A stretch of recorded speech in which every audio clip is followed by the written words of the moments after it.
Bom dia a todos. Oi, desligar a luz.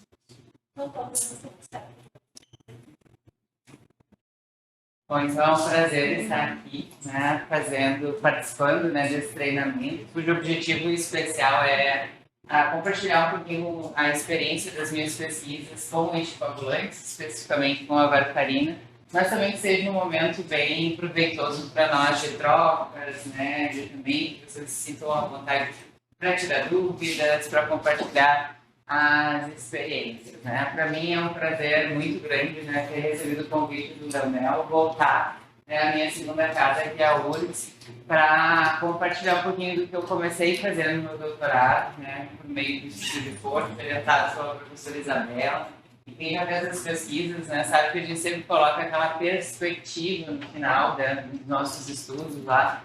E uma das minhas maiores perspectivas, talvez, era o que começa a se realizar a partir desse treinamento em Porto Alegre, que era o farmacêutico contribuindo e colaborando no cuidado do paciente anticoagulado, né? A minha tese, né, trouxe muitas inquietações, assim, no sentido de problemas relacionados com os medicamentos dos pacientes anticoagulados, que vou compartilhar um pouquinho com vocês e acho que serve também para a gente já pensar na perspectiva da atuação e do cuidado farmacêutico voltado em algumas coisas que a gente levantou. E eu acho que o grande diferencial que a gente pode fazer é muito no contexto da orientação, do acompanhamento, né? E depois a perspectiva também, né, da solicitação de exames e ajuste de dose, né? Que eu acho que é algo que a gente pode contribuir bastante. Então, a ideia hoje é a gente ter uma manhã, né, mais voltada a falar da varfarina, né, seus cuidados, orientações, né, farmacologia, enfim, um pouquinho desse medicamento. Alguém aqui, todo mundo trabalha na prefeitura? Alguém tem gente de fora? Alguém já trabalhou com essa parte mais de cuidado farmacêutico voltado a anticoagulantes? Tem experiência nisso? Dispensam varfarina, certo? Não? Quem já trabalha com esse contexto da dispensação de anticoagulantes? Bem, mais ou menos metade, né? Mas sei que vocês já devem ter ouvido falar, né? Que tem alguns medicamentos que quando a gente dispensa, eles são mais propensos a terem eventos adversos relacionados, a terem mais dificuldade de conseguir colocar o paciente dentro do efeito terapêutico desejado com segurança. E a varfarina é um dos medicamentos que sempre, né, se vocês forem ir numa aula de farmacovigilância, né, a segurança do paciente é um dos mais falados junto com a digoxina. É aquele medicamento assim, que a gente tem que ter muito conhecimento para pensar na perspectiva do cuidado, para que o paciente realmente consiga ter uma efetividade de uso e, né, um uso seguro. E a partir de todos os apontamentos que eu vou fazer, vocês vão ver o quanto o farmacêutico pode ser importante nessa caminhada, né, do paciente em uso, né, desse medicamento. Vocês podem ficar à vontade e ir fazendo perguntas, né, trazendo as dúvidas, contribuições de vocês ao longo de toda a minha fala, né? Só para deixar claro, pessoal, tem várias presenças que é física, sabe? Essa aqui é online para a gente te certificar. Se vocês quiserem preencher as duas, a gente agradece também. Os dados de vocês ficarem certinhos.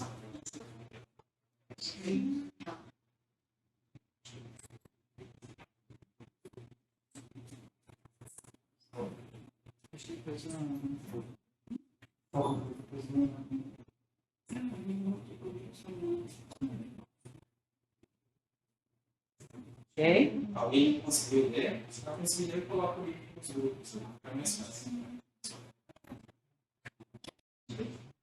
Bom, então a gente vai falar ao longo dessa manhã um pouquinho sobre a farmacologia, né, da varfarina, os cuidados farmacêuticos relacionados com a utilização, né, as especificidades, né, de interações, efeitos colaterais, né, e vamos falar um pouquinho do protocolo, né, que tem no município de Porto Alegre, já pensando nessa perspectiva da intervenção, né, e da participação do farmacêutico nesse processo, né, de cuidado do paciente anticoagulado. E ao final a gente vai discutir alguns casos clínicos, né, para vocês também entenderem de possibilidades de intervenção, né, e de atuação do farmacêutico no âmbito, né, dos pacientes anticoagulados. Então, eu vou falar um pouquinho sobre agora as características farmacológicas da varfarina, que justificam um pouquinho seus efeitos colaterais, né, e do seu cuidado relacionado com a utilização. A varfarina, então, ela é um anticoagulante oral, um dos mais antigos que a gente tem, né? Ela é um medicamento cuja classe, né, é antagonizar a vitamina K. E, em consequência disso, ela vai atuar no contexto da homeostasia, que é um processo fisiológico normal, né, do nosso organismo, que é a nossa capacidade de formar um tampão, né, em consequência de um dano, para que se faça a interrupção, né, do sangramento. Então, a gente sempre, no contexto da fisiologia, a gente tem fatores que estão relacionados com a transformação do fibrinogênio em fibrina, né, que vai estancar um processo, né, de sangramento. Dentro do contexto, então, desse processo, né, normal de formação de coágulo, entram, né, os fatores de coagulação, nos quais os anticoagulantes vão atuar. Então, dentro desse processo, a gente tem uma via que a gente chama de via externa, intrínseca e extrínseca, e no qual atuam vários fatores que vão fazer essa transformação, né, do fibrinogênio em fibrina. A varfarina, então, ela é um anticoagulante que vai atuar em especial no fator 2, né, que vai estar ali embaixo, fator 7, que está relacionado com a via extrínseca, fator 9 e fator 10, né? Então, 10 ali, né, perto da protrombina, né, o 9 está um pouquinho assim. Então, ela atua em vários locais dentro dos fatores de coagulação. Qual que é a vantagem de atuar, né, sobre vários fatores da varfarina? A eficácia, né? Então, ainda não se tem estudos que demonstrem que os novos anticoagulantes, para a maioria dos desfechos, em especial o tromboembolismo venoso, que é a principal utilização da varfarina, que ela seja inferior, né, no contexto de eficácia, que os novos anticoagulantes orais, que vocês também já devem ter ouvido falar, né, que tem muita questão de discussão das vantagens e das desvantagens. Qual que é a diferença em especial, né, da varfarina em relação a esses novos anticoagulantes que nós temos?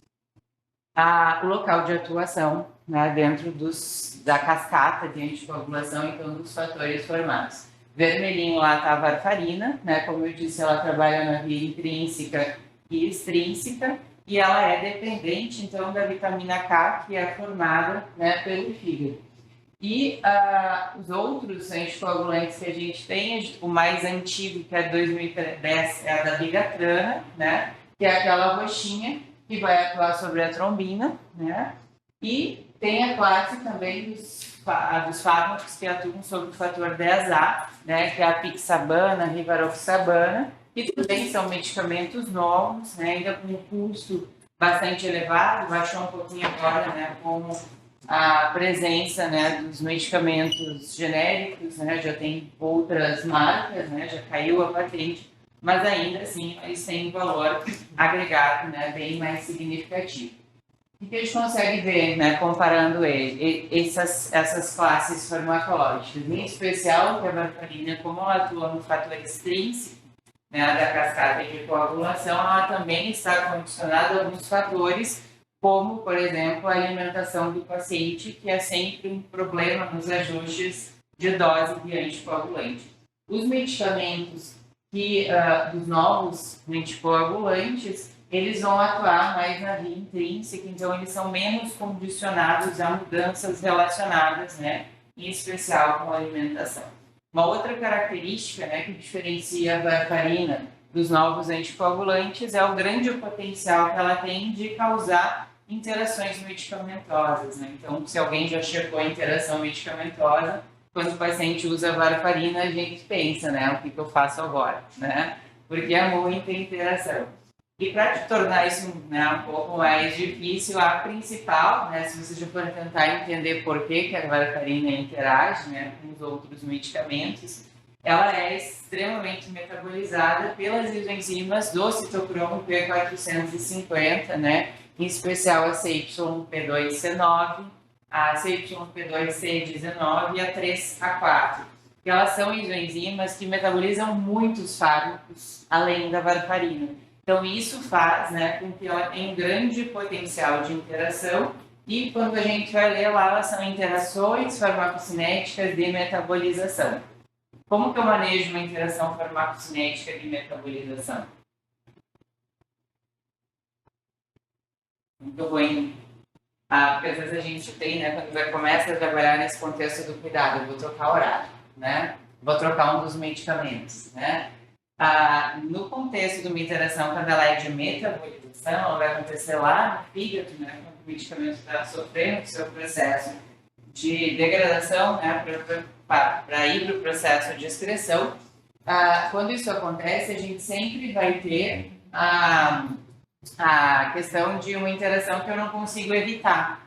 Né? Eu vou ter que manejar, principalmente, às vezes, ajustando a dose e acompanhando os efeitos colaterais que o paciente efetivamente, né, vai ter, né, com essa utilização.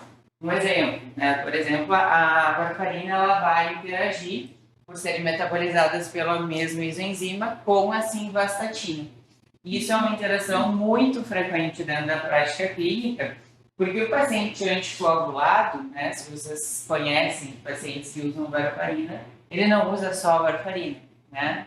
Se ele usasse só varfarina, nós talvez não precisássemos nem estar aqui, né, falando desse medicamento. Mas ele tem hipertensão, ele tem diabetes, ele tem hipercolesterolemia. Então, o perfil clínico do nosso paciente anticoagulado geralmente é um paciente com mais de 60 anos, polimedicado, né, com várias doenças crônicas. E aí, dentro desse contexto de tudo isso, é que a gente tem que buscar a melhor condução, né, a melhor orientação para esse paciente. Então, a varfarina, né, com a simvastatina, ela é uma interação considerada pelo Micromedex grave, né, mas que geralmente o paciente ele vai precisar tanto do anticoagulante, né, e se eu não usar a varfarina, o que eu tenho que fazer? Usar os novos anticoagulantes, né, que não estão dentro da lista da REMUV, dos municípios, e que vai necessitar de uma judicialização. Se eu tirar a simvastatina, da mesma forma, tem que partir para as outras estatinas, mas geralmente a maioria das estatinas também vai causar o mesmo potencial de interação. Então, eu vou avaliar qual é o efeito. Qual que é o efeito dessa interação? Aumento do potencial anticoagulante, então risco de sangramento, e risco de rabdomiólise, né, relacionado com a maior exposição do paciente à simvastatina. Como eu manejo?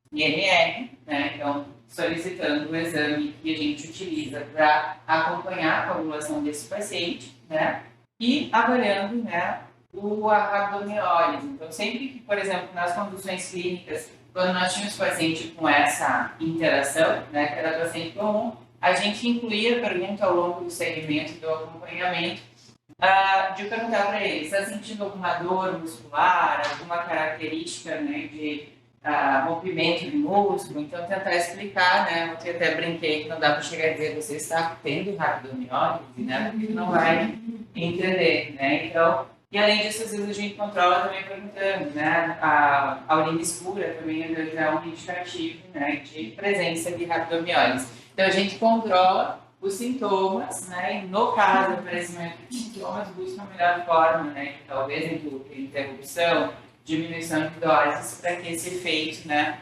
resultante da interação medicamentosa não permaneça. Então, essa é uma das características, né, da varfarina, então, o fato dela ter vários efeitos colaterais e interações medicamentosas que, quando a gente conhece, a gente consegue ajudar mais o paciente na melhor condução ou na evitar danos maiores, né? Em especial porque quando o paciente ele acaba não conseguindo controlar esse IMR, tendo sangramentos maiores, precisa de hospitalização, né? Ontem nós discutimos e daí alguém comentou, Leonel, que você já tem agora um projeto para avaliar custos relacionados com a internação, né, desses pacientes anticoagulados que muitas vezes buscam serviços de emergência por sangramentos mais graves, né, que tem custo elevado, né, pela hospitalização, pela utilização, por exemplo, de uma protrombina, né, então que é um medicamento, né, bem mais caro. Então, quais são as principais indicações terapêuticas, né, da utilização da varfarina como um anticoagulante? A maioria dos pacientes utiliza ela para os tromboembolismos venosos, né, para prevenção das TEGs, isso é praticamente 70, 80% dos usuários da varfarina são para essa indicação, para esse motivo, né. Também para prevenção de tromboembolismo sistêmico, né, que está relacionado com as próteses ou com fibrilação atrial, né, tem vários pacientes também que utilizam. Para prevenção de AVC, né, infarto e recorrência de infarto, que é uma utilização menos frequente, né, mais frequente acaba sendo a primeira, a prevenção de TEVs, tratamento de complicações tromboembólicas e também para as válvulas cardíacas, né, é uma indicação cuja varfarina ainda continua sendo superior, né, e indicada com superioridade inclusive aos novos anticoagulantes, que é a questão dos pacientes com válvulas cardíacas. Então, essas são as principais, né, indicações da utilização do anticoagulante oral, né, de forma contínua. E aqui está uma característica, né, que também diferencia a varfarina dos outros anticoagulantes, né, que é as suas características farmacocinéticas. Então, ela é um medicamento que tem um tempo de meia-vida bastante elevado, né, em torno de 40 horas, né, de tempo de meia-vida. Isso é bom ou isso é ruim? Ter um tempo de meia-vida longo. Depende, né? Bem, depende do aspecto que a gente vai avaliar. A vantagem de ter um tempo de meia-vida longo é que ela é estável, né? E o paciente às vezes pode esquecer uma dose, né?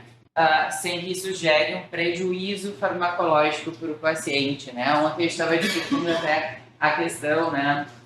Você já deve ter visto muito que os pacientes com varfarina, eles não usam uma mesma dose todos os dias, né? Quem já dispensou já deve ter visto que às vezes é um comprimido, no dia seguinte é um comprimido e meio, né? No outro dia é 2. Alguém já parou para pensar por que a posologia da varfarina é tão complexa?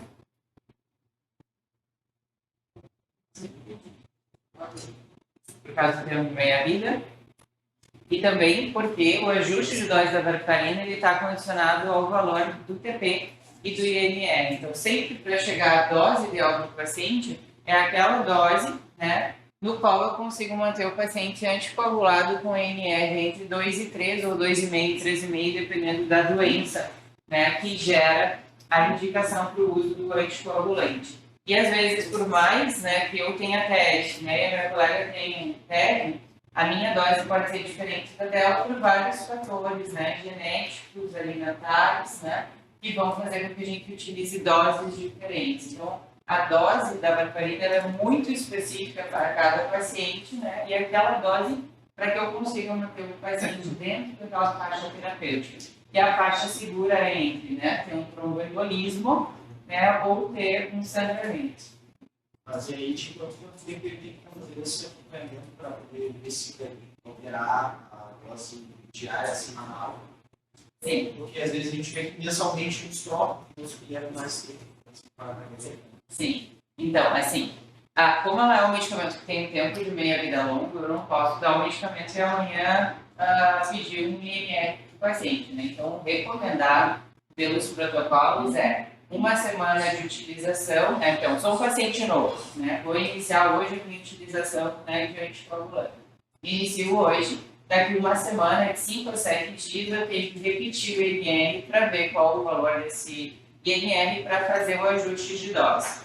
Cheguei, né? Fiz o meu INR, ele está alto, diminuiu a dose. Quando eu chegar no INR de 2 a 3, né? Aí o preconizado é repetir o INR a cada 3 meses. Então, o paciente ele tem que fazer 4 exames de INR no ano. Isso é o preconizado pela literatura. Claro que, né, ontem a gente estava discutindo alguns fatores. O paciente que tem mais hematoma, né, o paciente que começa a apresentar alguns sangramentos, mesmo que menores, ele pode ser orientado a voltar, né, para a unidade de saúde e repetir o INR. Porque, assim, na nossa experiência de acompanhamento, né, já vou mostrar para vocês que nosso primeiro trabalho com anticoagulantes foi o meu doutorado, que a gente fez, né, uma corte de acompanhamento dos pacientes anticoagulados, e nesse acompanhamento nós tínhamos, né, um AcuCheck, então um aparelho que a gente fazia as medidas, né, de coagulação no domicílio. Sempre que o paciente começava a relatar assim, sangramento gengival, né, alguns sangramentos mesmo que pequenos, a gente fazia o INR que estava fora da página. Então sempre é importante que isso às vezes é um alerta, ele não vai estar com INR 8, né, mas ele já está saindo da faixa, é o momento ou de ajustar ou de pensar em alguma conduta que pode ter influenciado para isso. Estou usando um antibiótico no momento, bebi, né, no final de semana, o álcool tem uma interação bem importante, né, com a utilização dos anticoagulantes, enfim, né, tentar avaliar quais são os fatores que podem ter interferido para aquela alteração de resultado. Mas é sempre um sinal. Mas a recomendação geralmente é essa, né, a gente medir semanalmente até chegar com o paciente no valor ideal e aí depois manter essa solicitação trimestralmente para que ele consiga fazer um uso seguro, né, desse medicamento. Então, por que, né, 7 dias? Por exemplo, os outros medicamentos dizem que eles têm um tempo de meia-vida bem menor. Isso é bom, né, condicionado ao tempo de meia-vida menor, porque os efeitos colaterais na suspensão do medicamento, né, eles desaparecem com mais frequência, mais rápido.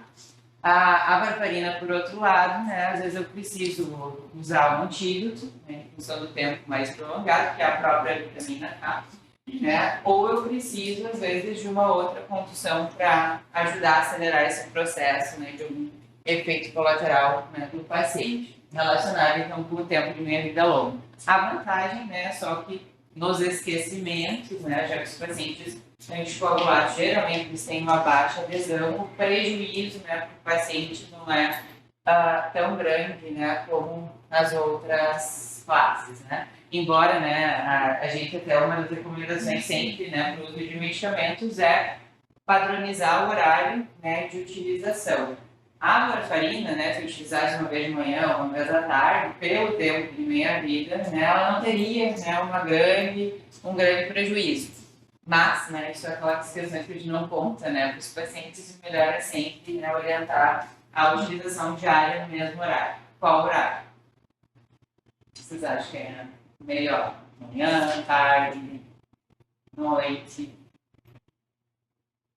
18 horas, né, é o melhor horário preconizado pela maioria dos guidelines, né, e a justificativa é que tu pode avaliar ao longo do dia algum desfecho negativo, né, algum sangramento, e aí a partir disso ter alguma conduta, né, quando a gente tiver o sistema, né, de saúde bem articulado, né, é um tempo que o paciente às vezes fazer um contato com o farmacêutico, para que ele dê alguma orientação de qual a condição, suspende aquela dose, né, faz um IMR, né, até porque é um exame rápido, né, para fins de solicitação e avaliação. Então essa é uma orientação, né, da maioria dos artigos, inclusive tem artigos que demonstram que a utilização dos pacientes às 18 horas está relacionada a menor sangramento do que aqueles que utilizam de manhã ou ao meio-dia. Nas refeições, pode ou não pode?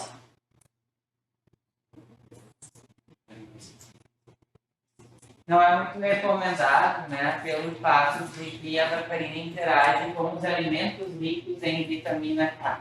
Né? Então, as saladas verdes escuras, né, são um fator que influencia no processo, né, de resultado do valor do INR. Então, o que são alimentos ricos em vitamina K?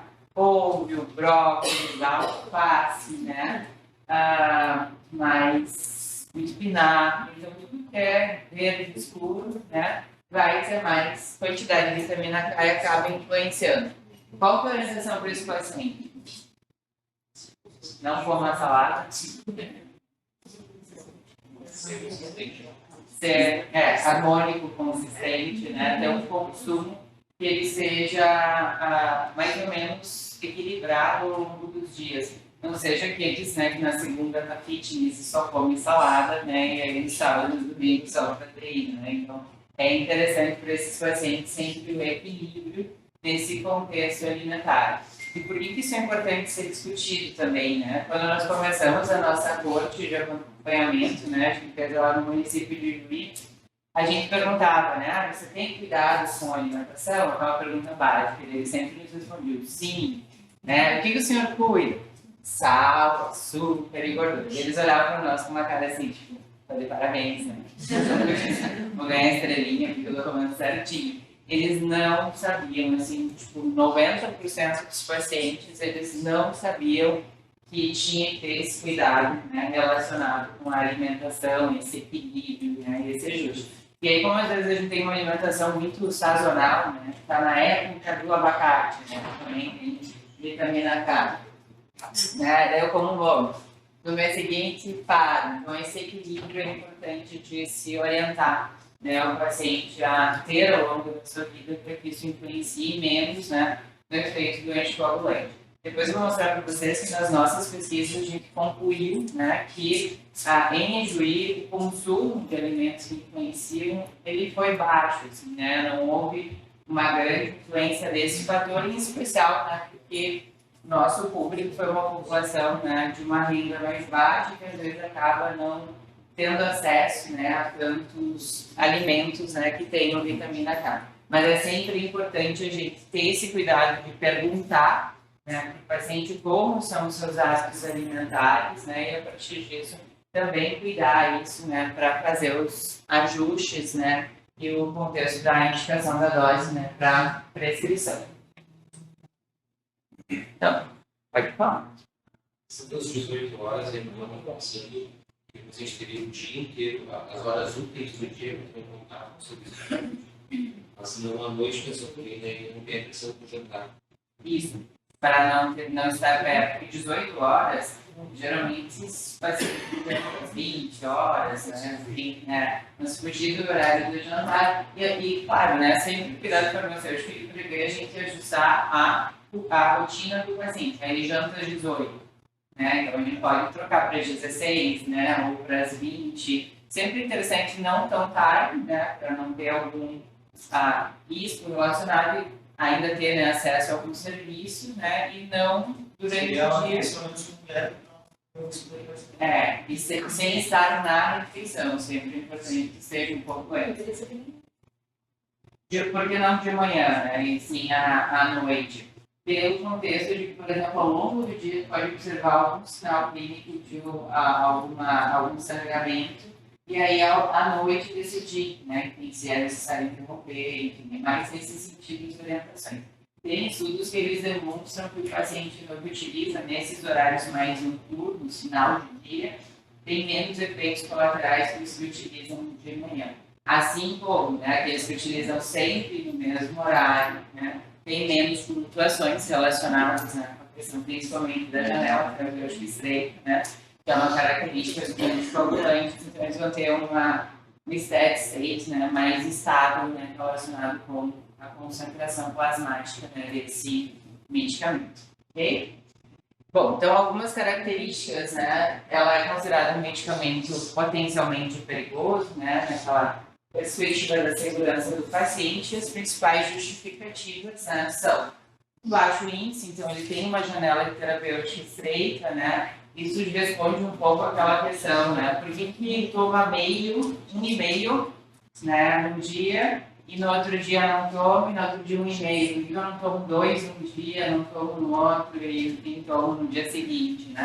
Pensando no tempo de meia-vida, né, poderia ser uma possibilidade, se eu utilizar menos um dia sim, um dia não, né? Mas pensando na janela terapêutica, tu tem mais chance de sair fora, né, da concentração plasmática estável, né? E ter efeitos colaterais, em especial os sangramentos, né, que são o principal risco, né, relacionado com a anticoagulação.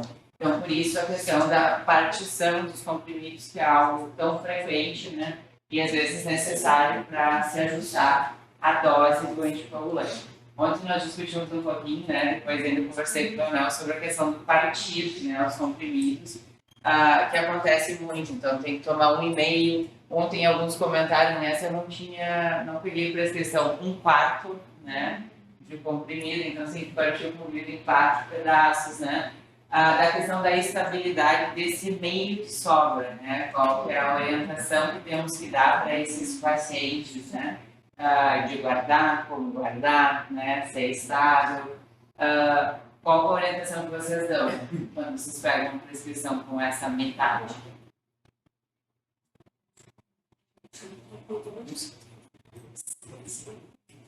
Meio puxaria, porque se a gente veio com um pedido de um outro medicamento, toda a nossa dose. Se é na família medicamento, eu super tranquilo, integração, a problemática, eu aproveito, vai ficar aqui no historical do produto. Não descartar, Já que tem tanta variável, mas aí como vocês fazem com a questão da dispensação, vocês dispensam a mais? Sim, então você já dispensa, por exemplo, se está 1,5, considera 2 para aquele horário, você dispensa uma dose maior. Não? De repente, ontem a gente discutiu isso e eu fiquei pensando em vários viés, assim, e me veio, assim, pensando um pouquinho na cabeça do paciente, né? Que eu acho que o nosso grande desafio é sempre pensar o que o paciente vai entender daquilo que a gente falou, né? E aí eu fiquei pensando se eles vão realmente, se vai sobrar, pegar aquele meio e desprezar, ou se eles vão dizer, né, desprezar é feio, né, dinheiro público, vou tomar 2, né, se eles vão cortar ou vão partir. E a outra questão é como a gente vai fazer a logística do recolhimento desse meio, né? Qual é a nossa orientação? Vai jogar no lixo, né? Vai jogar na privada, às vezes eles fazem. Eu vou ter uma logística reversa de recolher essas metais para dar um destino adequado, né? Então, isso aqui são questões que a gente precisa pensar, né? Em como fazer, né, essa orientação. Pelas normas técnicas, né? Não sei se quer comentar ou não. Sim, eu te tenho. Que a gente já encontrou, a gente tem essa pauta de 2022, já vem caminhando para por ano. Que a gente já tem uma revisão sistemática de 2022 demonstra que, exceto nos casos a pessoa não ter a capacidade motora de quebrar, ou para aqueles medicamentos que são de liberação prolongada, nos demais casos a gente não tem uma evidência para essa preocupação em relação à dose. Bom, então, partir do comprimido ele está dentro de uma especificação. O único detalhe é, esse comprimido tem que ser sulcado. A gente tem trabalhado na Comel. Dentro do descritivo obriga que para que seja sulcado. Ok? E que a Anvisa relata? A Anvisa relata que para eu poder ter todo o processo de registro de qualquer medicamento sulcado, eu tenho que fazer o teste de estabilidade, aquele de estabilidade acelerada, a umidade acima de 70%, 40 graus, com comprimido íntegro e com comprimido quebrado. Ou seja, o teste de estabilidade ele também é feito para o medicamento quebrado, certo? Então, do ponto de vista de dose, a gente tem uma revisão sistemática que mostra que isso não é um problema. A gente tem que se preocupar, exceto para questões que envolvem o paciente. E 2, em relação à estabilidade, é uma regra não vista para o registro tem que fazer os 2 testes. Então, você tem garantia em relação à estabilidade, ou para a base. Acho que isso é importante comentar, né? Só para fechar, tempo a gente vai tentar fazer uma nota técnica, a gente brinca que é a nota técnica da bruxaria, para que tenha essa questão que envolve o sulcado mais determinado. Infelizmente, saiu pelo Conselho Federal, eu tenho que dizer para vocês, lá em 2023, uma publicação dizendo que nenhum comprimido podia ser partido. Né? E aí, tanto eu quanto uma certa galera pisou com o seu Tarcísio, você chegou a essa publicação, mas ela gerou muita polêmica e pouca resolução. E pelo que a gente viu, não se baseou em algo. Talvez se quisesse dar ênfase para essas situações especiais, acabou virando voto. Pronto, generalizou um pouco, né? A questão como superficitada. Inclusive, agora, na próxima plenária de janeiro, vai ser pautado para que se faça uma publicação mais robusta com um informativo técnico do Conselho Federal, em forma de comunicar de maneira adequada. Tá? Já está na pauta de janeiro, a gente não conseguiu para essa direção. Muito bem, mas acho que é importante discutir até para que se uniformizem condutas, né, de pode ou não pode, né, a partir dos comprimidos. E que é importante de vocês também orientarem os pacientes, né? Sempre que quando a gente trabalha com pacientes que às vezes têm níveis de escolaridade distintos, cognição, enfim, é avaliar como eles estão fazendo esse processo de partição, né, de comprimidos. Porque nós perguntamos isso para eles na pesquisa da varfarina e eles têm fórmulas assim extraordinárias, né, de fracionar comprimidos, né? Eles cortam com faca, que é o sim, né? A maioria não tem os cortadores, aqueles que às vezes dá para comprar e os laboratórios disponibilizam. Tem muitos que cortam com a unha, né? Porque é um comprimido pequeno. Tem muitos que mordem, mordem metade do resto para dia, né? Então, até isso são orientações e cuidados, né? Vocês vão ver ao longo da minha apresentação que a gente tem N contribuições para fazer com o paciente, antes, né, inclusive, de chegar à questão do ajuste de dose, de informações que a gente pode compartilhar e que são necessárias, né, para o uso seguro e que os pacientes, muitas vezes, né, não conhecem. Então, como eu disse, né, ela tem um baixo índice terapêutico, um grande número de interações medicamentosas, né, que precisamos sempre olhar individualmente para o paciente, para as interações que o paciente está sofrendo. Um risco de sangramento, principalmente quando o INR está acima de 5, né, que é um INR aumentado, e a necessidade, né, de monitoramento da terapia a partir do exame de INR, né, que não é uma característica, por exemplo, dos novos anticoagulantes. Então, é possível para a varfarina em função do contexto dela atuar sobre os fatores extrínsecos, né, e a gente consegue fazer essa avaliação, certo? Dúvidas até aqui, perguntas? Uma outra questão. Uma questão que eu acho importante é, e se deu merda? Então, por exemplo, apareceu um paciente com INR acima de 5, lá foi. O que eu faço? Isso você sabe.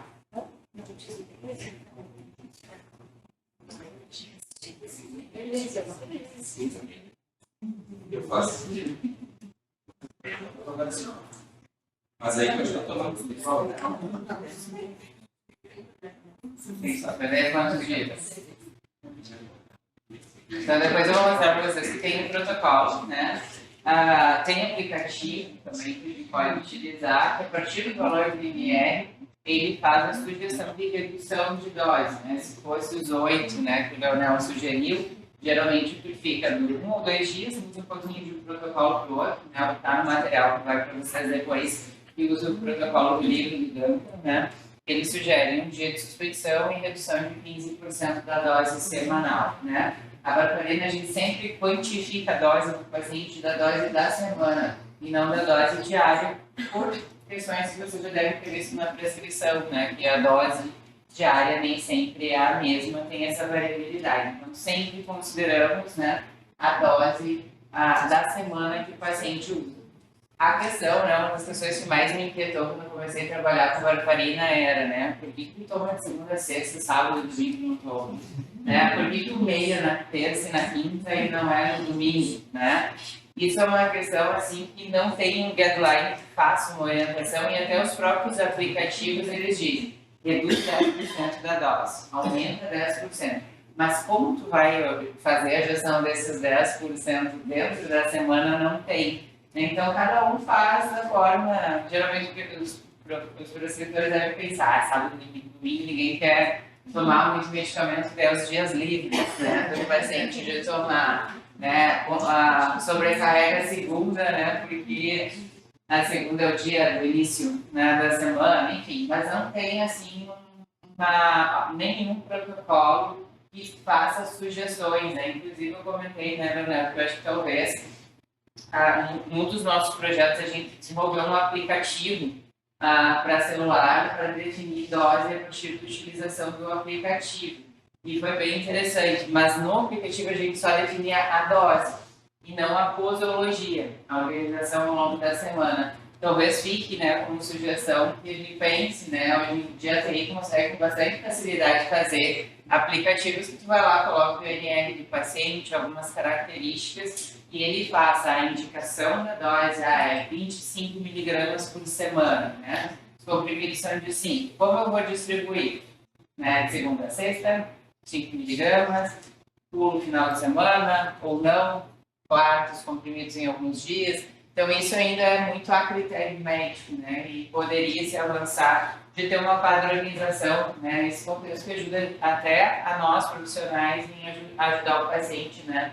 Nesse contexto das orientações, ou ter um material meio fixo para ajudar visual, né? Para ajudar esse paciente, porque eles têm bastante dificuldade em lembrar. Tomou, não tomou, hoje é o dia do meio, hoje é o dia do inteiro. Depois eu vou mostrar para vocês que eles têm bastante falhas de conhecimento em relação à sua posologia.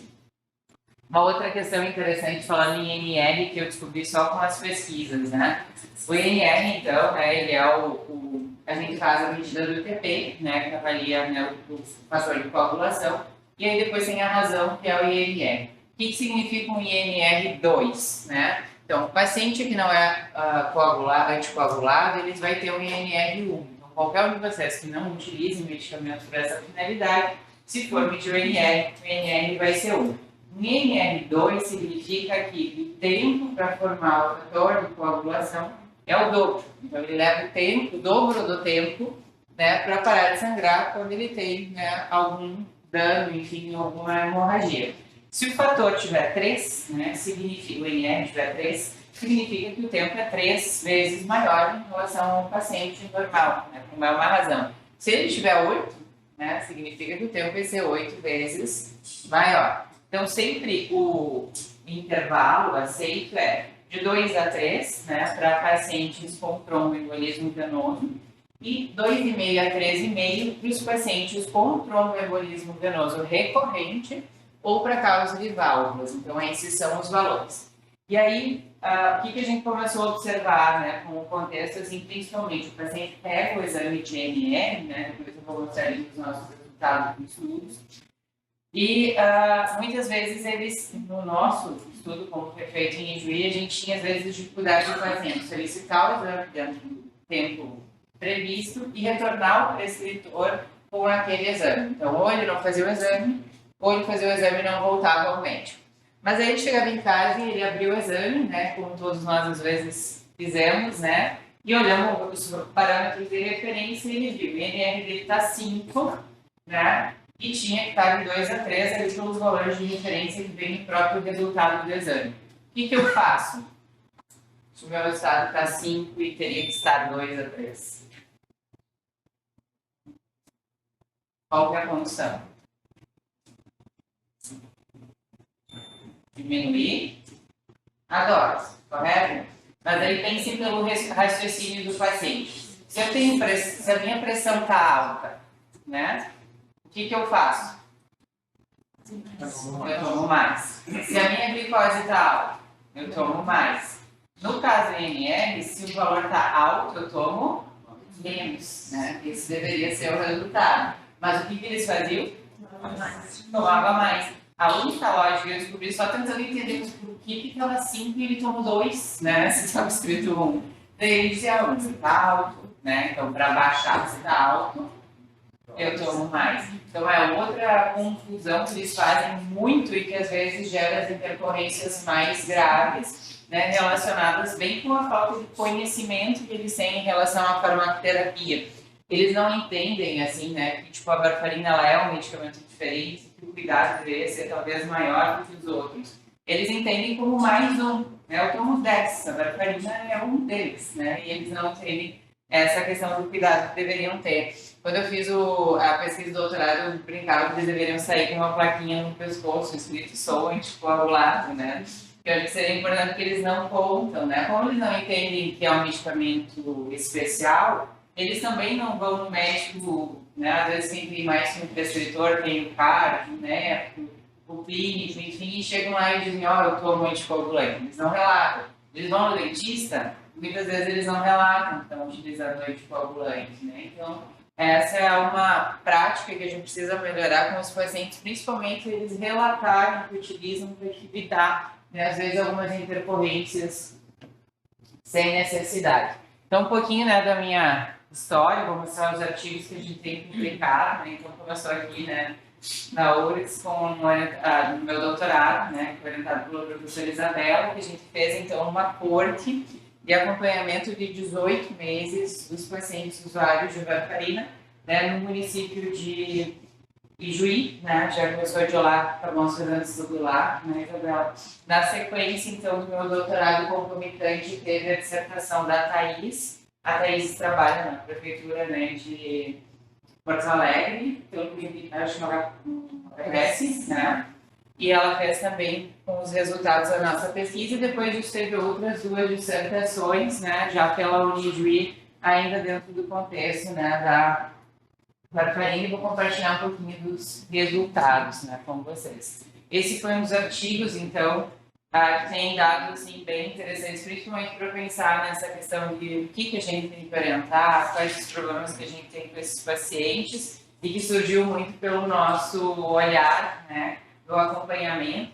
Então, nesse projeto, a gente tinha, ao total, tipo, 68 pacientes acompanhados. Eles eram acompanhados em domicílio, então, né, nós íamos até a casa dos pacientes mensalmente por 18 meses. Né? Então, a ideia era muito acompanhar as intercorrências que aconteciam relacionadas com a utilização dos anticoagulantes, né, mais em loco. Ontem nós discutimos um pouco isso, né, que eu sei que para vocês a realidade de ir a domicílio, né, fazer acompanhamento é muito mais complexa, né, uma cidade muito maior, né, a amostra, né, o número de pacientes que usam varfarina, né, segundo o que o Manuel me passou, são 1.300. Mensalmente, 1.200 pessoas retiram, 600 a 700 mês, como a gente traga para 60 dias, dá 1.200 pessoas. No ano, a estimativa é em torno de 3.000 CPFs diferentes. Pacientes, então, que usam no município de Porto Alegre. E esse número é bem menor em função do tamanho, né, do município. Então, o Juiz, para quem não conhece, ele é um município que tem 80.000 habitantes, né? Então é muito mais fácil, por ser um município pequeno, a gente ir até a residência das pessoas e fazer esse acompanhamento, né, domiciliar. Agora a gente está até terminando uma pesquisa, né, porque, enfim, como provavelmente vocês vão fazer esse acompanhamento e esse cuidado, né, em consultório, que a gente comparou o cuidado farmacêutico no domicílio com os pacientes que iam até o consultório. E não teve diferença. Então, ambos foram bons, melhores que o não acompanhamento, né, que é o controle, sem diferença entre si. Né? Então, o fato de ir na residência talvez melhore um pouco para a gente entender a condição do paciente, algumas variáveis que a gente consegue observar, né, numa visita domiciliar, mas no contexto do efeito e dos desfechos principais a gente não tem diferença. Então, também vai funcionar já fazendo isso nos consultórios. Nesse trabalho, assim, alguns dados que eu queria chamar a atenção, né, de vocês. Então, a gente fez o acompanhamento, então, por 18 meses, né, e a gente separou aqui nessa figura que aparece os pacientes que estavam em início de acompanhamento, que para vocês vai ser um critério de inclusão, né, no protocolo de acompanhamento farmacêutico, e os pacientes que utilizavam há mais de um ano os anticoagulantes. O que a gente observou, assim, que foi bem chocante para nós, assim, que destoa da literatura, né? Pacientes em início de acompanhamento, 82% deles tiveram sangramento, né? Então, a cada 10, 8, né, tiveram algum sangramento, principalmente relacionado com uma dose inicial que nem sempre é ajustada e adequada para o paciente, né? Qual que é o protocolo geral, né? O paciente vai chegar, precisa de anticoagulante. Qual a dose que ele vai iniciar? Né? Sempre os pacientes iniciam com 5 miligramas por dia, né? 35 miligramas na semana, então um comprimido por dia. E aí, a partir do MR, se ajusta, né? Mas como eu comentei antes, né? Eles deveriam voltar em uma semana, repetir o INR, né? Eu já saí, né, do médico com uma solicitação de exame e uma reconsulta agendada dentro do prazo de 7 dias para iniciar os ajustes. E para esses ajustes, para a gente chegar lá no 2 a 3, né? A gente muitas vezes tem que ser muito resiliente, persistente, porque às vezes demora bastante tempo, né? Por muitos fatores que depois eu vou comentar.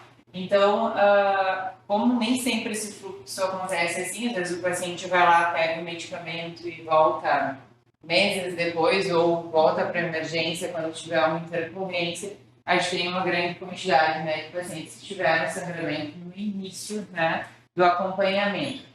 Entre os pacientes que já estavam há mais de 12 meses em utilização, né, a taxa de sangramento diminuiu para 38,5.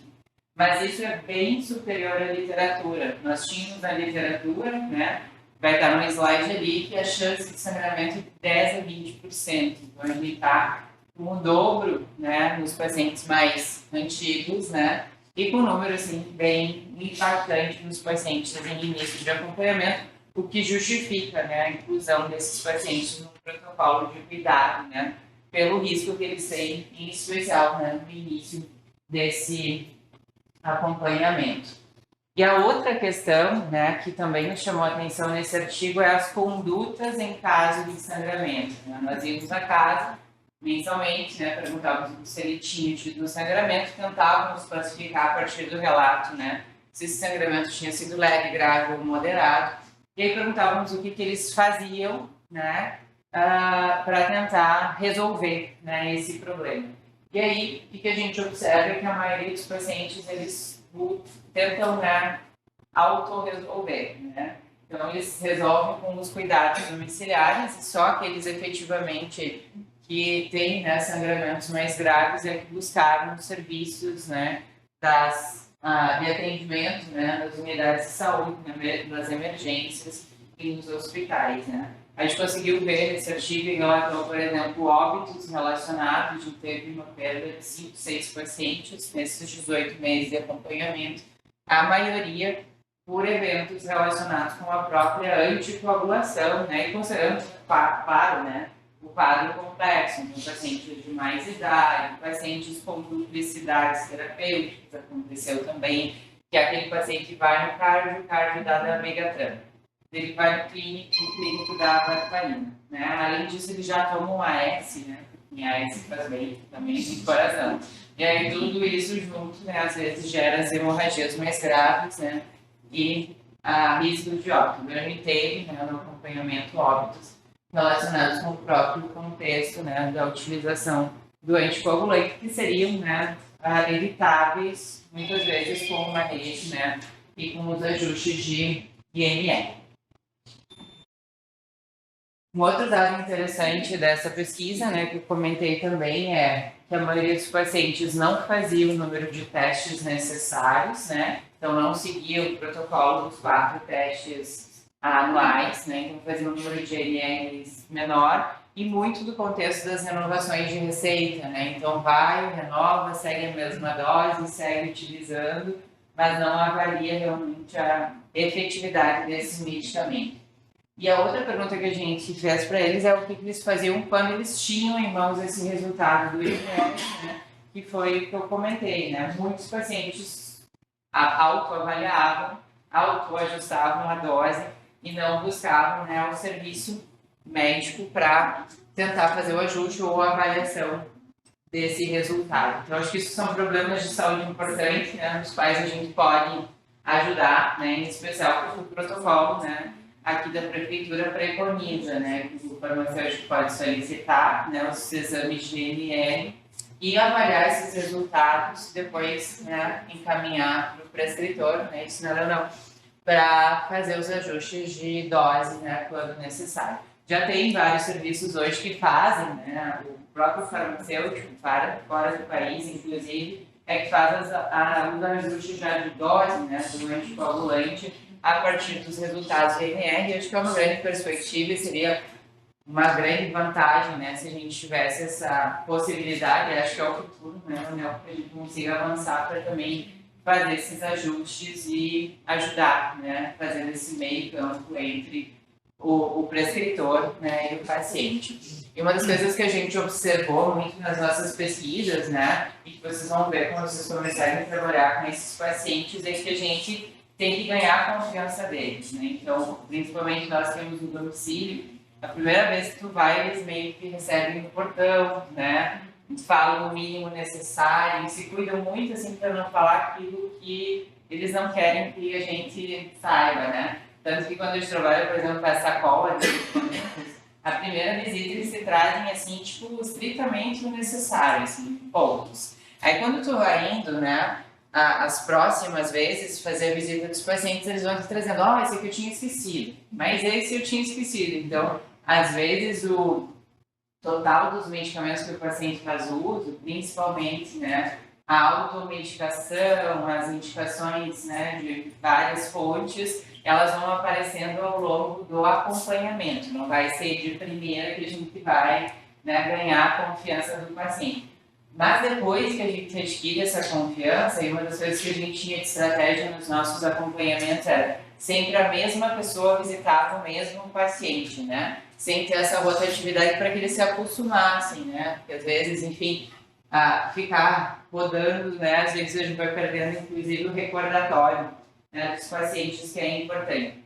Depois, com o tempo, né, o que a gente observava, o que eu observava, né? Eu não ia em todas as casas, eu ajudava em uma parte das pesquisas, mas tinha paciente que me ligava. Olha, a tua aluna já é dia primeiro, ela tinha que ter aparecido até ontem e ela não apareceu me visitar. Então, eles começaram a esperar pelas nossas visitas, né? Reclamar se a gente trocasse o aluno. Às vezes, o aluno estava com alguma exposição, saiu do projeto, enfim, trocava o aluno, eles reclamavam também.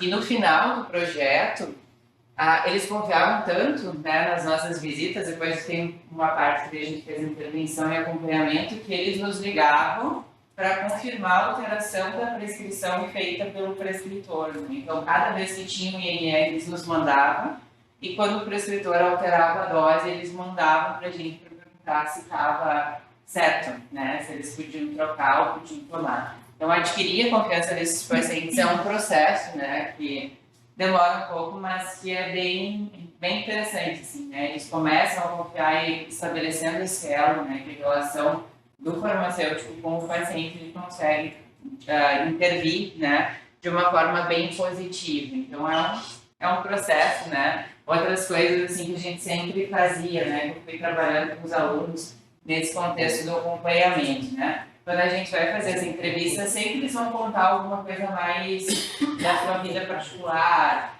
algo que está acontecendo, né? O filho viajou, né? Fez vestibular, a esposa está doente, enfim, eles sempre vão contar alguma coisa. Então a gente sempre anotava nos questionários deles algo para perguntar no retorno, né? Então, o filho voltou de viagem, né? Foi tudo bem. E eles se sentiam, assim, super acolhidos, né, e valorizados, porque eles percebiam que, tipo, a gente lembrava da última vez que ele tinha ido, né, enfim. Então, é um processo, né, no final eles já vinham com o presente de Natal, né, lembrancinha, enfim, né, a gente consegue estabelecer vínculos bem legais, principalmente nessa questão do acompanhamento, da consulta, né, e da sequência de atendimento. E isso aqui eu acho que é uma questão que o farmacêutico pode resolver super bem, né? Tendo esse fluxo do farmacêutico solicitar, né, os NRs, avaliar e fazer a condução, né, da orientação e do encaminhamento desse paciente dentro, né, da atenção primária.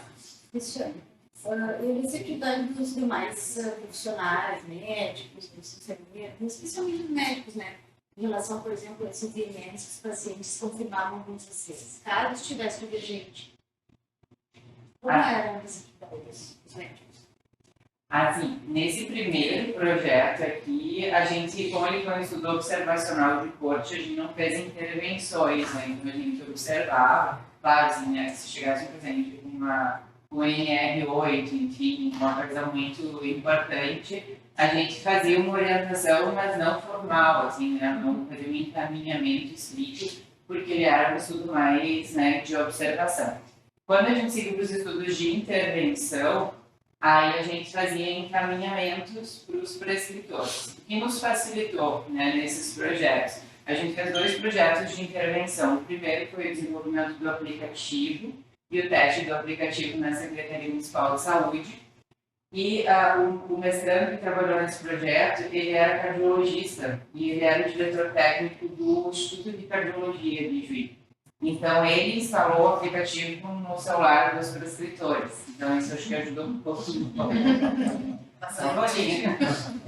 isso ajudou. E, assim, uma outra coisa que ajudou foi quando a gente terminou a corte, que foi esse estudo que eu estou mostrando os resultados, a gente marcou uma reunião com todos os prescritores, foi convocação da prefeitura, e eles viram os resultados e eles saíram de lá, assim, bem assustados, né? Então a gente começou a ganhar um pouco de confiança, assim, que os outros estudos eles contribuírem mais, né?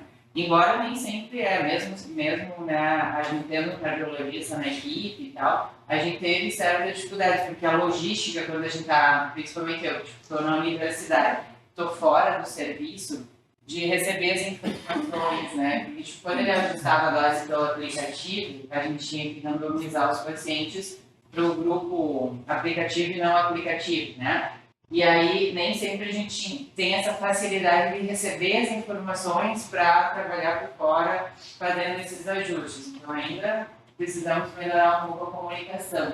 E no projeto que a gente fez depois, de cuidado farmacêutico mesmo, a farmacêutica que trabalhou, ela é a coordenadora da assistência farmacêutica de Juiz. Então, também facilitou. A gente fazia encaminhamentos, todo mundo conhecia ela, né, porque ela era o Leonel de Juiz, né, então fazia a coordenação. E aí a aceitação foi boa entre os prescritores da atenção primária, né? Quando sai um pouco cardiologia e tal, ainda é difícil às vezes esse fluxo de comunicação. Mas aí, como eles também sabiam que a gente estava pesquisando da Farina, a gente teve uma relação assim mais facilitada. Cidade pequena também, acho que isso ajuda um pouco, né, a ter mais facilidade de comunicação. Característica da equipe médica da atenção primária de Juiz, a autocontibilidade também. Sim. Uma das coisas que a gente teve dificuldade, né, no projeto do desenvolvimento do aplicativo, qual foi a nossa estratégia? A gente fez uma randomização por clusters, né, então a gente randomizou as unidades. Então a unidade 1 era aplicativo, a unidade 2 era controle, então a gente fez um sorteio por unidade. Daí naquela unidade aplicativo, todos os prescritores baixavam o aplicativo para fazer o ajuste. Só que aqui, ele estava lá na unidade A, que era aplicativo, e ele ia nos meses seguintes para B, né, que não era. Daí acabava com o nosso delineamento. E às vezes eles não entendem, né? Olha, eu estou aqui agora, mas eu estou usando o aplicativo. Não era para usar. Então tem bastante isso. E a gente tem muito, né? Agora tem a Unijuí tem medicina, então a gente tem muito aluno também nas unidades, né? Que ajuda nesse processo de prescrição dos medicamentos, e agora muito médico novo das turmas recém-formadas, né? Que muitas vezes não passa por uma capacitação, né? Para prescrição desses medicamentos. Então também, eu não sei se é a realidade de vocês, né? Mas lá a gente tem Nossa casa é mais amplo, tem, acho que toda a rede, quase 90% é parcerizada. Então você tem 4 grandes OS que fazem essa gestão. Então tem uma alta taxa de rotatividade. Em alguns casos ela existe, em outros não, mas tem trocas de profissionais, mas aí esse profissional não volta, não é do A para o B. É do A para outra parceira. Vocês têm muita troca de parceiros também. Quem está fazendo mais, menos, acaba rodando também na rede em regiões de saúde diferentes. Eu acho Porto Alegre hoje é dividido em 4 regiões, norte, sul, leste e oeste, e cada parceiro é responsável por uma dessas regiões.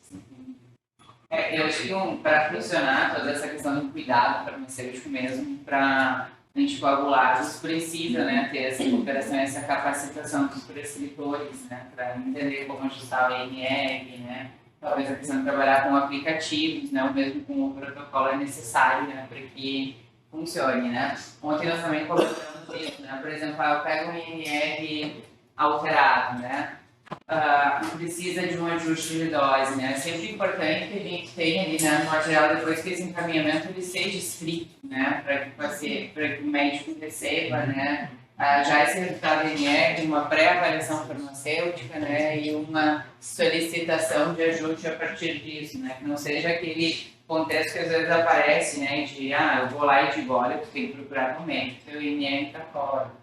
Eu não sei nem quem é o INR, nem por que ele está fora, né? Quanto mais não sei onde, qual médico eu tenho que ir. Então, essa logística ela precisa, né, ser organizado no contexto da gente dar um encaminhamento já mais assertivo, né, para o profissional e estrito. Eu acho que isso também formaliza o nosso processo de cuidado, né, e não deixa assim solto, né, tipo, tô mandando não sei para onde, né, não, só disse que tá errado e agora, né, o paciente que se organize para procurar, né, um acompanhamento. Algumas coisas importantes do trabalho da Thaís, então, para comentar com vocês, né. O nível de informação que os pacientes tinham em relação à anticoagulação foi bastante baixo, né? Então, 83% tiveram um nível de informação insuficiente. Aqui entra desde os cuidados assim, com cortar a unha, né? Com fazer a barba, né? Pequenas orientações assim que eles não sabiam, né? Que tinham, não trabalhar. A gente tinha um paciente, ele, inclusive ele acabou, ele era cortador de lenha, né? E era paciente anticoagulado, né? A gente comentou com ele dos cuidados, enfim, ele acabou tendo, né, uma hemorragia e faleceu durante o acompanhamento. É uma das orientações, né? Evitar a exposição, né, a fatores que podem gerar, né, um risco para esses pacientes. Quando a gente perguntou em relação à varfarina, como eles tomavam, né, um outro dado importante é que metade não sabia explicar como utilizar. Então, metade não sabia minimamente dizer qual o dia que tomavam em meio, qual o dia que tomavam inteiro. Para fazer essa avaliação, a gente pegou a prescrição, né, e pediu para eles nos relatarem e comparou o que estava prescrito com o que eles nos apontavam. Isso é um dado assim, né, tipo, que mostra a nossa necessidade, né? Porque minimamente o paciente precisa saber para que ele está tomando e como utilizar aquele medicamento, qual é a posologia correta. E a outra questão importante, assim, né, é que a maioria nem sabia para que servia a varfarina, né? Às vezes a gente chegava e dizia, eu vim aqui porque você usa varfarina. Tá, procura ali porque eu não sei nem qual é. Né? E para que tu usa? Para colesterol, para dor, né? Enfim, eles tinham várias justificativas. Lembra do paciente que disse que ele usava para anemia, né? Ou, enfim, às vezes quando eles usam para coisas... tinha mais que um fumador que usava para dor. Eu pensava, gente, se ele acha que é para dor, não tiver dor, foi, né? Acabou a anticoagulação. Então, isso é importante dessas orientações. Então, de olhar a prescrição e comprar no como é que são as prescrições de vocês? Muito conforme carteira, conforme orientação? O paciente em Juiz não tem carteira de anticoagulação. Descobri que aqui vocês têm, né? Embora ontem foi comentado que elas são serviços especializados, né?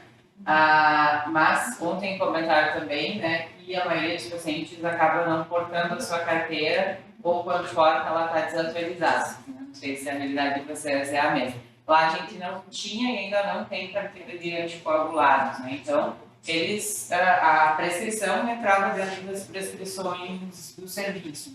Na época que a gente fez a pesquisa do meu doutorado, elas ainda eram físicas, né? Então eram prescrições manuais. Agora elas são eletrônicas e a gente já consegue, por exemplo, puxar as prescrições via sistema. Na época, para a gente descobrir quem era paciente de varfarina para começar o encaminhamento, a gente teve que revisar todas as prescrições do município inteiro em um rol de caixa.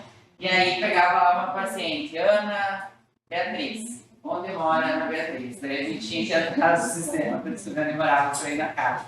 Então, por isso também a gente perdeu bastante paciente. Mas elas eram físicas, né? E aí, às vezes, eles tinham algum ajuste de prescrição de serviços especializados, mas não era a maioria, assim. Era realmente aquele paciente, assim, que se sofria muito para conseguir ajustar e ele era encaminhado.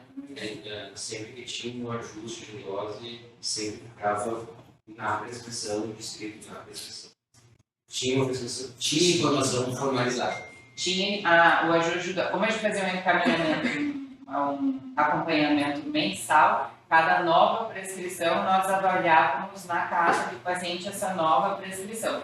Mas assim, qual era o nosso sonho no início, né? Eu vou pegar o prontuário, vou ajustar tudo pelo prontuário. Mas ninguém evolui em prontuário que teve o ajuste, por que teve. Então eu tinha muita essa expectativa, né, de ter essa evolução e uma justificativa, né? Aumentou a dose. Por quê? Baseado em quê? Né? Foi um exame, que o sistema do exame não é o mesmo sistema informatizado da prescrição. Então Então, são problemas ainda que a gente tem, né, para ter uma uniformidade de conduta, né, e uma prescrição mais integral. Então, lá a gente não tinha ainda essa questão. E nem assim, não sei como é aqui, mas, por exemplo, os exames lá são terceirizados. Então, eu não conseguia acessar o sistema da prefeitura e procurar o exame do paciente. É ele que tinha que me trazer o exame. E se ele não tinha exame? É que a gente, como teve financiamento em 2 projetos pela FAPERS, a gente pedia exames adicionais. Então, a gente pedia o exame a cada 3 meses e tinha os IMRs das fitas, né, de autoteste. Então, a gente tinha esses exames adicionais. Quando dava alteração nos nossos exames, a gente avisava, né, os prescritores da unidade de referência daquele paciente. Mas aí é no serviço, tipo, paralelo da pesquisa, né? Mas, por exemplo, dentro do sistema hoje da prefeitura, ainda como tem vários laboratórios terceirizados que fazem o INR para a prefeitura, ele não cai dentro do sistema, a não ser que alguém transcreva, né? Algum prescritor ou algum profissional vai lá e adicione, feito o exame, o valor é esse, né? Então, ainda temos esse problema, né, na prefeitura de Juí, na questão de como, né, de ter mais uniformidade. Não sei como é aqui, vocês conseguem acessar os exames dos pacientes? Só ele trazendo também? O que tem acontecido que a gente observa em algumas unidades, tem profissionais que recebem os pacientes no acolhimento e esses profissionais colocam na evolução do SUS o acesso ali a senha. Daí quando outro profissional pega a evolução, consegue acessar e ter acesso a senha do paciente. A senha do paciente do laboratório dele. A tendência é que agora, em janeiro, fevereiro, os contratos dos laboratórios, quando solicitam do GERCOM o exame, vai lá o recebido. Ele chegou lá. Mas para que ele receba o dinheiro, ele tem que anexar o laudo. Quando você seja a partir do município, já vai anexar o laudo pelos GERCOM exames. No GERCOM vocês têm lá. Tem uma aba de exames, que é onde vai ter. E a partir do contrato de Porto Alegre, essa exigência de anexar o laudo. Isso está previsto para ser parte do município. Então, a laboratório não colocou mais recente. Em relação à parte que envolve o ESUS, não. O ESUS ele vai exigir você colocar lá. Tá? Então, talvez uma das saídas do pessoal é poder consultar o GERCOM aba exames. Fazer isso. Se vocês clicarem na aba paciente do GERCOM, você consegue puxar esses exames também. Desculpa, Júlio, pode falar também.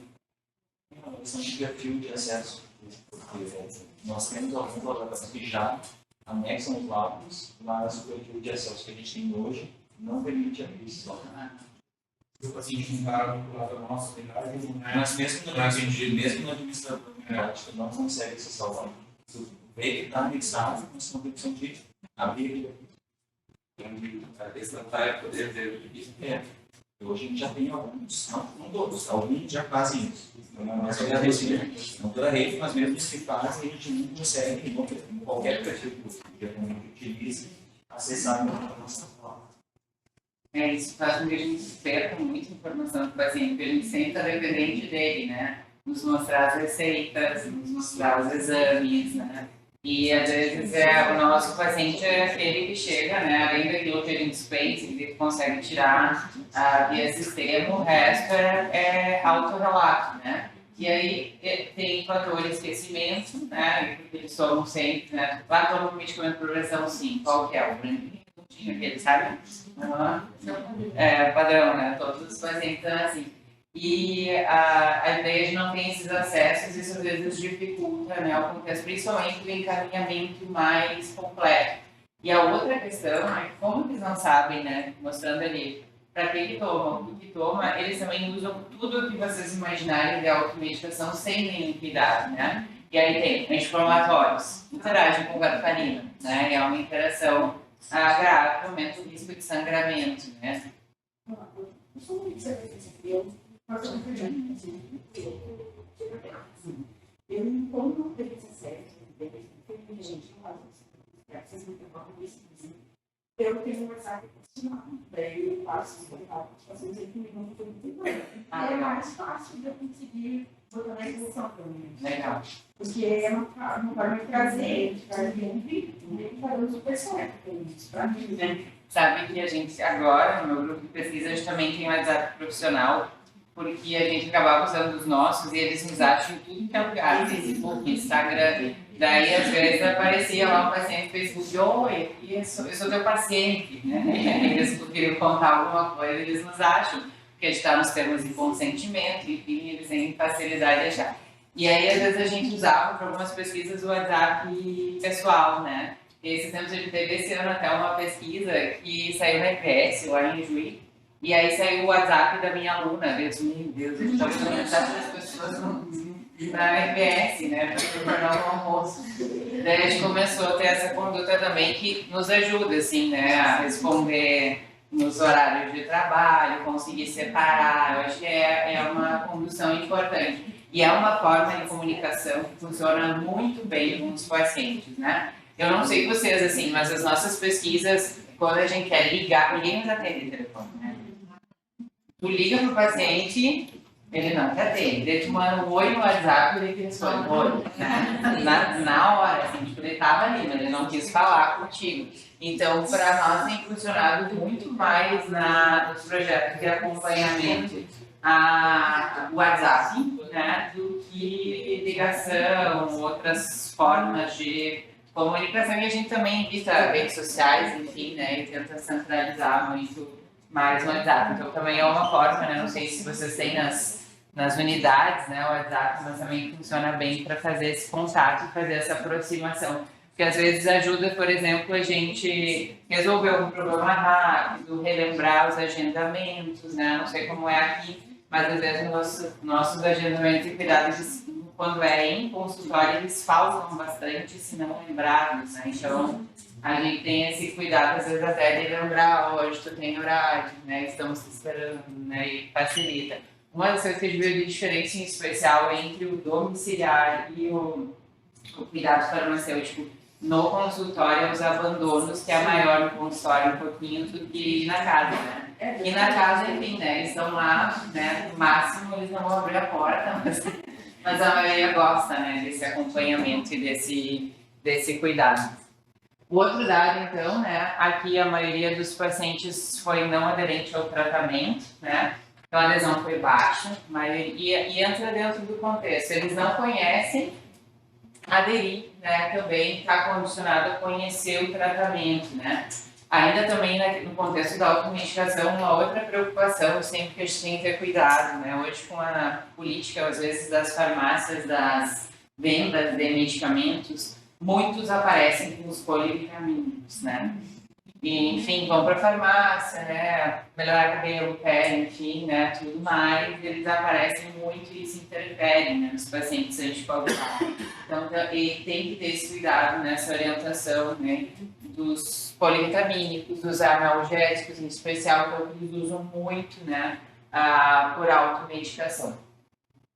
E nós usamos aqui, né, o questionário do Morici, que é aquele de 8 questões, que é um questionário validado para avaliar a adesão, né? O que está no protocolo de FOP da Prefeitura é o BMT, que é um outro questionário, né, validado para se avaliar a adesão. Hoje ele é muito mais interessante, porque tem mais perguntas, mais formas de avaliação, em especial porque o Maurício está cobrando, né, por aplicação, se um dia vocês quiserem levar esse trabalho para um evento, para um congresso, escrever um artigo, enfim. Eu até soube, Isabel, agora numa banca, que uma professora da FMG usou o Moriski e ela foi acessada pela assessoria do Moriski para pagar R$8.000 pelo uso do instrumento, né? Então, diz que agora o Moriski está com uma equipe de cobrança do uso do questionário, né? Então, e também existem...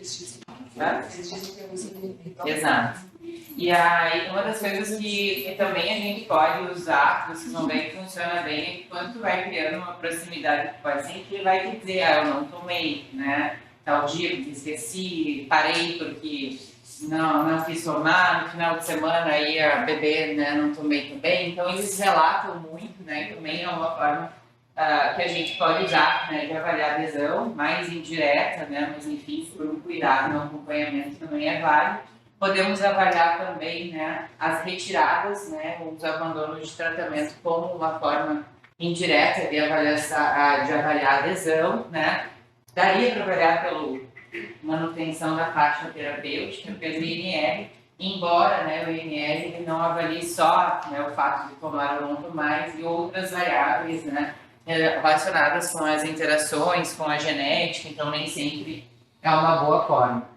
E nos INRs que a gente avaliou, então, no início do acompanhamento, 63% dos pacientes estavam fora, né, da faixa terapêutica. Isso também é um dado, né, bem preocupante, né? Então, temos pacientes que não sabem para que serve, que não sabem identificar a patologia, que estão fora da faixa terapêutica e de baixa adesão. Então, essa é a realidade, né, dos pacientes da ATS, né, de Ijuí, né? Talvez algumas coisas se reproduzam aqui. Aí, esse é um estudo, então, que a gente fez para avaliar as interações, né, e os eventos adversos, né? Como eu comentei, a varfarina, ela é um medicamento bastante impactado, né, pelas interações. E alguns dados importantes desse estudo, né? O número médio de medicamentos é alto, né? Então, aqui foi 9,6, considerando os prescritos, né? E tem mais a automedicação, e aí tem uma média separada. O número de interações medicamentosas também foi alto, né? E aí o critério de inclusão de vocês no protocolo aqui do município é um dos critérios, né? Início de tratamento, usar mais que 10 medicamentos. Então, se preparem que nesse funil aí vocês vão pegar bastante aí, né? Porque é uma realidade dos pacientes serem polimedicados, né? A gente teve, né, vários episódios de avaliando as interações em potencial, mas também as efetivas, né? A gente teve presença de sangramento, de tromboembolismo, né, entre os pacientes, né, acompanhados nessa corte. E as principais, né, interações que a gente observou foi com a simvastatina, né, que está ali no slide, com o omeprazol, né, e com o paracetamol.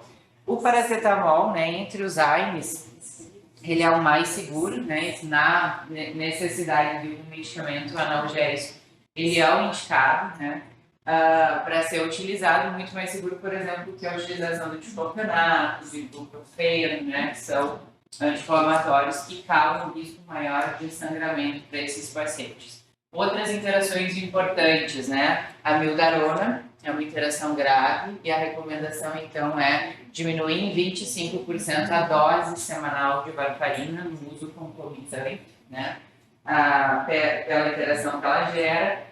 Os antifúngicos, em especial os azólicos, né, interagem, então essas interações sempre tem que ter cuidado, que são medicamentos agudos, né. Antibióticos interagem com varfarina, em especial a azitromicina, né, cipro, norfloxacino também, né.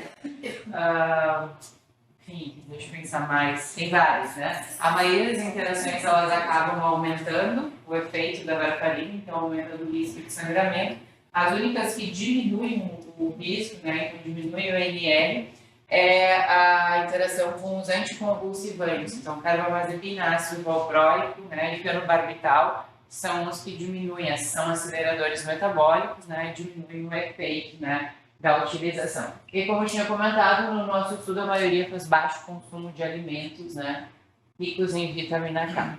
Esse é um outro estudo que mostrou que eles têm baixa qualidade de vida, né, colaborando com toda essa questão da importância do cuidado para melhorar, né, o acompanhamento farmacoterapêutico e também a qualidade de vida desses pacientes, né. E um outro fator que a gente avaliou, então, no meu doutorado foi a variabilidade genética desses pacientes, né. Então, além da varfarina, né, ter todas as características cinéticas, tem a genética do paciente que vai influenciar no resultado clínico. Então, as duas variáveis mais relacionadas com a resposta à varfarina é uma enzima do citocromo, né, que está relacionada com a metabolização farmacocinética, que é a CYP2C9, e a BKORC1 é uma enzima relacionada com o fator 7, né, que está relacionado com a ligação dos receptores, então ela está mais relacionada com o farmacodinâmico. Então, são as duas variáveis que a gente analisou. né? E aí, pensando naquilo que eu comentei antes com vocês, todo paciente começa com 5 miligramas por dia por 7 dias, 35 miligramas na semana. Quem é esse paciente? Não geneticamente modificado, então não tem variabilidade genética. Quantos são?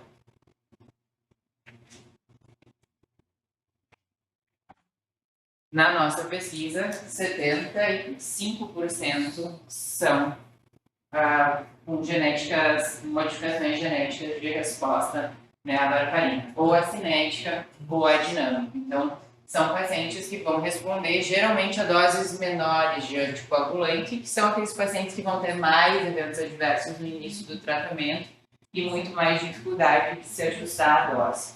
Ontem a gente comentou um pouquinho, né? Exames genéticos ainda não são uma realidade dentro da prática clínica, né? Talvez até seja muito interessante para aquele paciente que tem muito evento adverso no início e que eu preciso efetivamente usar. Então pode ser um recurso talvez interessante, não ainda para todos, né?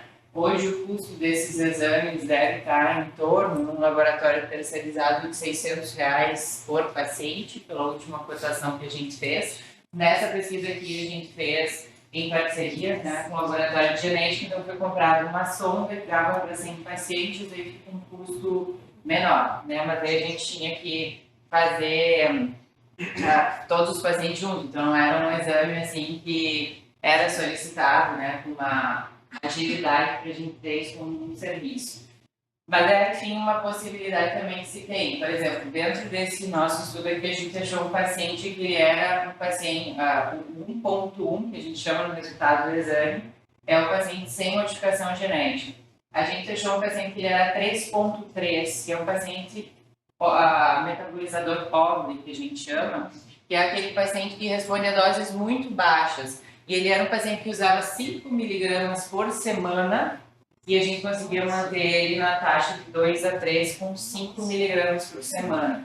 Aí sempre a gente pensa, né? A gente pegou esse paciente que já era antigo em uso de varfarina, quanto ele sofreu para chegar nessa dose com o INS adequado, né? E quanto a genética poderia ajudar, talvez, né, em sermos mais assertivos, né, na dose do paciente. No app que a gente desenvolveu, o aplicativo no município de Juí, o aplicativo ele coloca o valor da CIP, o valor do VRK, o valor do INR atual, e aí a partir dessas variáveis ele calculava a dose. Agora está tentando fazer ainda com os dados de uma pesquisa que a gente fez, uma modelagem para incluir o peso, superfície corporal do paciente, que também vai influenciar para ter uma assertividade maior. Então, é um algoritmo que vai gerar a dose ideal, considerando as características, né, do paciente e o valor. Isso é uma perspectiva, talvez, a longo prazo, né, desses exames genéticos ficarem mais acessíveis, né, e mais possíveis de serem, né, acessados dentro da atenção primária, né? Mas trago também para mostrar para vocês que ainda, né, tem mais esse fator que nós não conseguimos controlar, né, e que pode estar influenciando, né, no resultado da faixa, né, do INR. Nesse estudo a gente conseguiu demonstrar que a alteração genética está relacionada com a dose, né? Então, o paciente geneticamente modificado, ele tem, com variabilidade genética, né? Ele vai responder a doses menores, né? Para a varfarina, todos eles são metabolizadores mais lentos, né?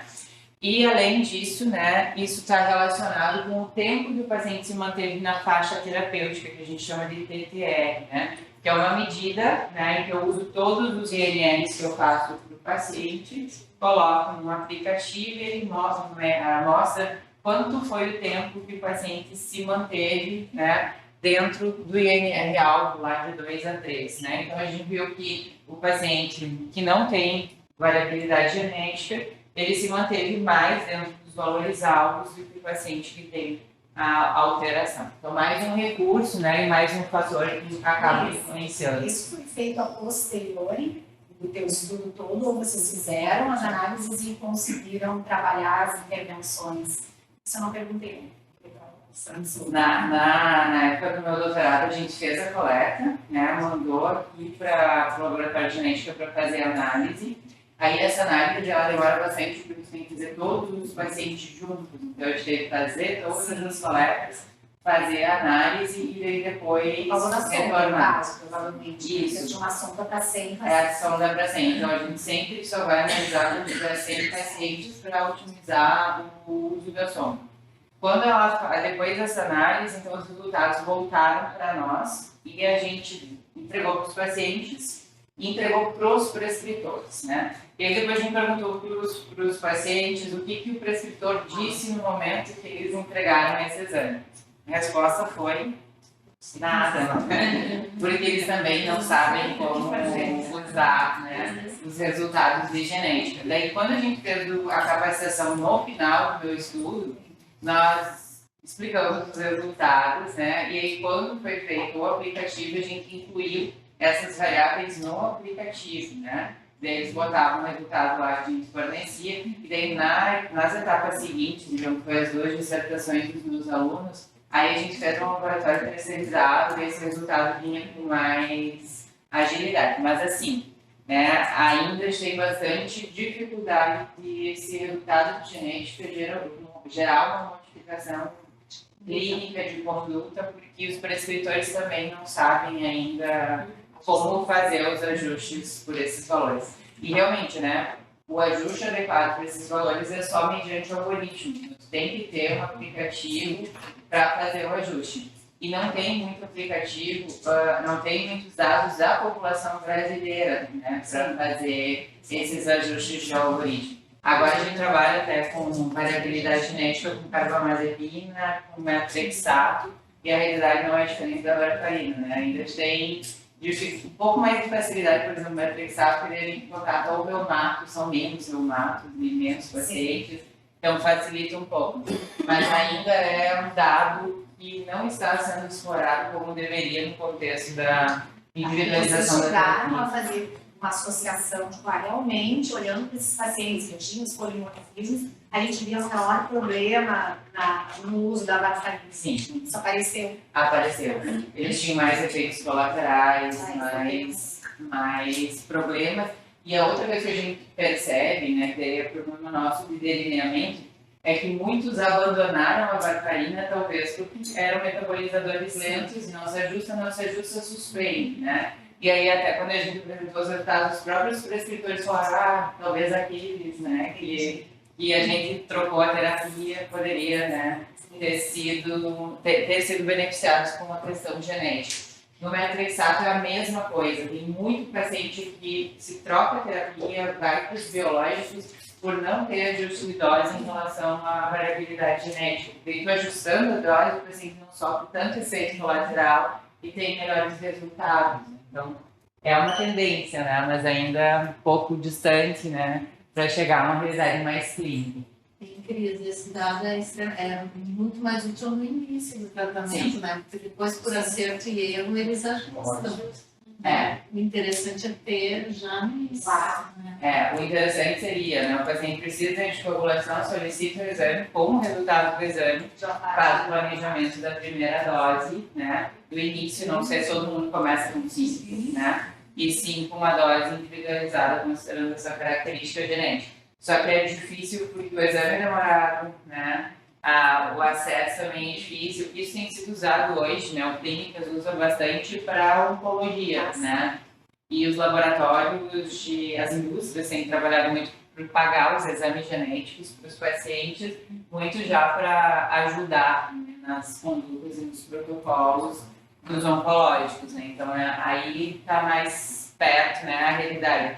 Outra questão que tem aparecido no estudo genético é para clopidogrel e pacientes com válvulas, né? Porque tem pacientes que são não respondentes a clopidogrel, né? E isso representa praticamente 20%, né, da população. Então tem umas áreas que estão avançando mais, né, nessa parte genética. Aqui também é um estudo que mostra, né, interações, né, e polimedicação dos pacientes, né? Esse foi o estudo, então, que a gente fez o acompanhamento, né, que foi um ensaio clínico, então, da farmacêutica de Juí, né? O que a gente teve de problemas, né, nesse estudo? N pequeno, né, porque a nossa realidade de conseguir acompanhar um número maior de pacientes, até porque não tem tantos pacientes anticoagulados pelo tamanho da nossa população.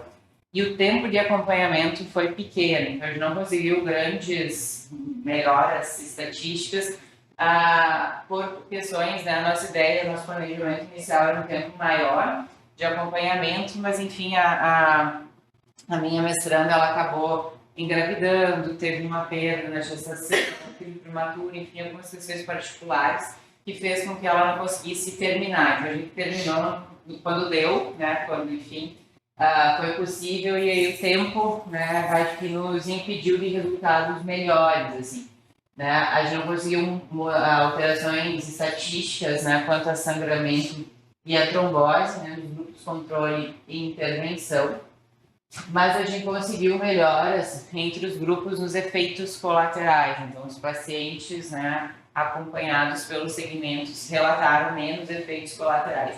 E quem trabalha com isso sempre tem aquela ansiedade, né? Que tem muita coisa assim que a gente consegue ver o quanto a gente consegue ajudar o paciente no contexto das informações, da educação farmacêutica, né? Do empoderamento do paciente para uso do medicamento, que vai muito além, né, do que efetivamente, às vezes, os nossos desfechos primários, né? Então, tem muito resultado interessante que a gente conseguiu, mas efetivamente, né, o sangramento, enfim, não foi possível.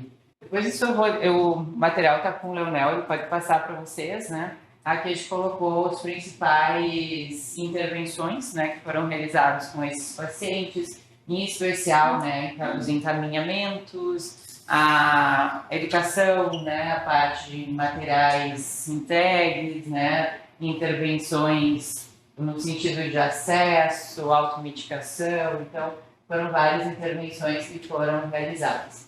E esse é o último, né, artigo, então, que é o do aplicativo, né, que a gente, então, usou por unidade de saúde, e a gente conseguiu, então, diminuir o sangramento no grupo que os prescritores usaram o aplicativo para fazer o ajuste de dose, comparado com os que seguiram, né, fazendo da forma convencional, e também conseguimos diminuir algumas outras variáveis, né, total de dose semanal, enfim, muito pelo contexto de um ajuste mais frequente, né, em relação à dose dos anticoagulantes.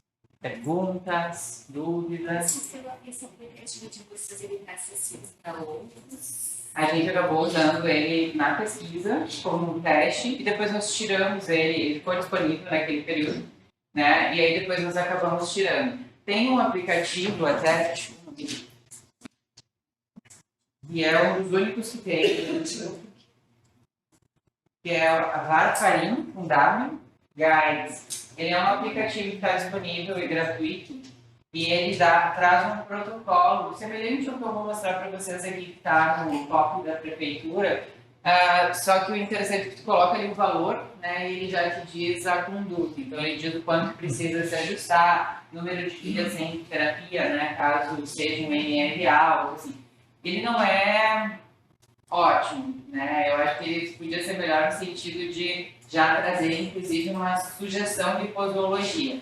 Né, ele só diz a dose final semanal, né? Então ele calcula já lá o quanto por cento vai reduzir e te diz a dose, né, e traz um protocolozinho. É um dos únicos que tem, né, específico, né, para varfarina, e ainda ele é em inglês. Então fica aí a dica, né, para quem gosta dessa área mais de TI, enfim, cabe talvez um trabalho para desenvolver, né, um aplicativo que possa ser usado, né. Dá para se desenvolver até alguma coisa no próprio Excel, né? Tu coloca os números e ele já puxa a resposta e tal. Mas acho que vale a pena ter algum trabalho nesse sentido.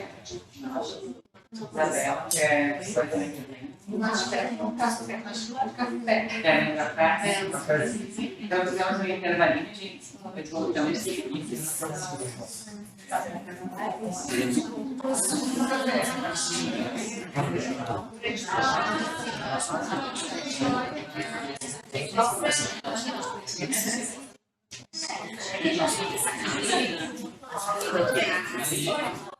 Minha garrafa veio na frente.